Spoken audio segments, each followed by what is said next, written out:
The brand sent me a free one of their car battery jump starter. I wanted to demonstrate how easy to use this thing is.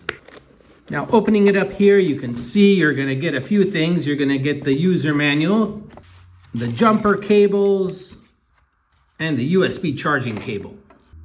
Now, the nice thing about this is very easy to use. You're simply gonna switch it on over here.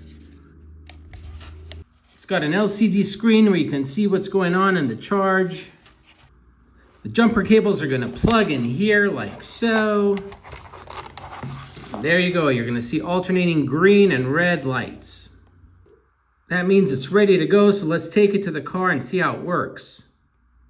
Now it's real easy to use. You're simply gonna connect the red clamp first to the positive terminal, then the black clamp to the negative of the car battery. There you go, now you can see that the light turns green. You're ready to start your car. Now, the other nice thing about this, it also has a flashlight. So you're gonna press here. There you go, you can see a nice and bright flashlight. It's got 3 different modes. It's got a strobe mode and SOS mode.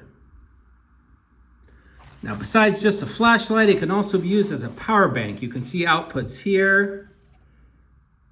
That's where you can connect your cell phone or tablet in case of emergency or while camping. It's USB rechargeable by plugging this cable in here. Now it is very portable, so you can carry it around or just leave it in the trunk of your vehicle. So it's good quality, works great, and I would definitely recommend this for anyone who wants a car battery jump starter that also has a flashlight and can even be used as a power bank.